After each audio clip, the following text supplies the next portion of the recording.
All right, today we're diving into a really fascinating text, one that's been called everything from a divine blueprint to pure science fiction. It's the Book of Knowledge, the Keys of Enoch, and its claim is huge, that it holds the keys to the next stage of human evolution, a roadmap to our cosmic destiny. So let's jump in and see what these keys are all about. At its heart, the book asks this massive question. It suggests that we're not at the end of some long story, but actually right on the edge of a monumental shift. And we're not talking about just evolving a little bit physically. No, this is about a quantum leap in consciousness, a total transformation into a new way of being. And get this isn't just some philosophical idea. The book claims this is a preordained plan, a literal roadmap to where we're all headed. And the source? Well, according to the text, this information comes directly from higher dimensional intelligences. So, where is this roadmap taking us? This quote pretty much sums it up. It's talking about a total transformation.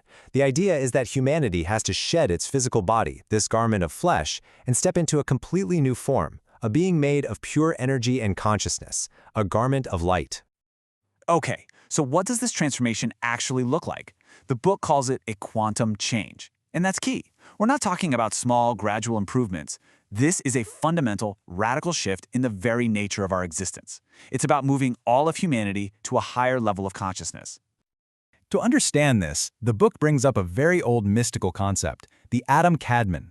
You can think of it as the divine blueprint for humanity, the original, perfect, light-based being that we all came from. So from this point of view, our evolution isn't some random accident, it's a purposeful journey back to becoming that perfected original form. And here's where things get really wild, mixing scientific terms with these mystical ideas. We all know about entropy, right? It's the law that says things in the universe tend to fall apart and decay. Well, this book introduces its exact opposite, centropy. It's described as this creative, spiraling energy that not only pushes back against decay, but is the actual force that lets consciousness break free from the physical body and evolve into pure energy. So, if that's the grand cosmic plan, you might be asking, what's my part in all of this? Well, the book says you have a huge role to play. It provides a set of tools for your own personal transformation, a process it calls activating your body of light. This is a core idea here. Think of your DNA and your consciousness as a kind of biological computer. The book suggests they can be reprogrammed, almost like software. And the coding language for this incredible upgrade? It's not binary. It's ancient, sacred languages that are said to work on a vibrational level. The book gets really specific, identifying 5 languages as the keys to this whole reprogramming process: Egyptian, Hebrew, Sanskrit, Tibetan, and Chinese. The idea isn't that you have to become fluent in them. It's that their sounds and their symbols are actual energetic tools, each one holding a unique vibrational frequency that we need to activate our higher potential. And this isn't just a random jumble of languages. It's a whole system for tuning yourself. It starts on the horizontal level. You use Egyptian and Chinese to unify your physical, biological self. Then, you use Sanskrit and Tibetan to work on the vertical axis, aligning your spiritual energy with what it calls fire letters. And finally, Hebrew acts as the ultimate bridge, connecting your now balanced mind directly to those cosmic intelligences in the stars. But, transforming yourself is really just the first step. The book then zooms way out and reveals how our own personal evolution is actually tied to a literal map of the stars. It's a cosmic connection that's supposedly shaping our very existence. Yeah, our spiritual destiny, according to this, isn't just some internal journey we take by ourselves. It's fundamentally plugged into the cosmos, specifically to the energies and, yes, the intelligences that are coming from 2 of the most recognizable constellations in our night sky. The text describes this incredible cosmic partnership. On one hand, you have Orion. It's the source of our consciousness, the spiritual knowledge or gnosis. You could call it the software. On the other hand, you have the Pleiades. It provides the divine blueprint for our form, that garment of light for our consciousness to live in. That's the hardware. Simply put, Orion gives us our spirit, and the Pleiades gives us our body. So who's overseeing this gigantic cosmic plan?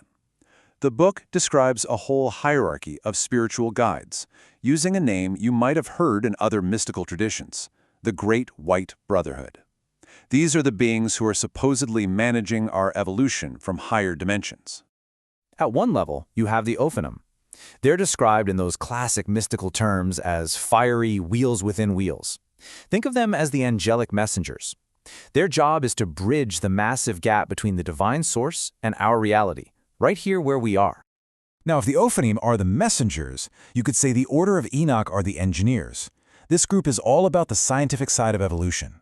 They're described as cosmic architects, the ones who hold the keys to building civilizations, creating energy grids on planets, and advancing the evolution of what the book calls starseed. And overseeing all of it is the Order of Melchizedek.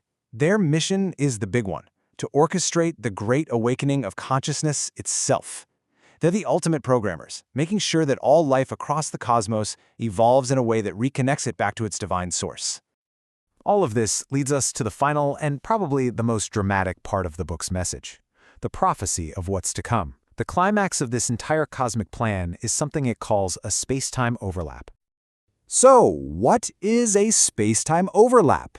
It's described as the exact moment when our current, physical reality actually merges with a higher dimensional one. It's the grand finale, the cosmic event that allows humanity to graduate into a whole new program of existence. And the book doesn't just leave this to your imagination. It lays out a very specific sequence of events. It starts with huge physical changes on Earth, with the planet's magnetic poles shifting. This leads to our entire solar system passing through an electromagnetic null zone, basically a vacuum in space that's a complete reset. And in that moment of stillness, these divine light vehicles, called Merkabah, are said to appear. They gather up those who are vibrationally ready for the final ascension. And for this critical moment, the text provides a specific mantra. Kodosh, Kodosh, Kodosh, Adonai Tsebayoth, which means, Holy, holy, holy is the Lord God of hosts. But it's presented as more than just a prayer. It's a vibrational key, a kind of sound code for protection and for greeting the beings who are guiding this whole transition. Ultimately, when you strip away all the cosmology and the prophecy, the Keys of Enoch leaves us with a really profound and challenging question. The core idea is that reality as we know it might not be fixed, so it asks us to think, is reality a kind of program? And if it is, are we on the verge of finally learning how to rewrite the code?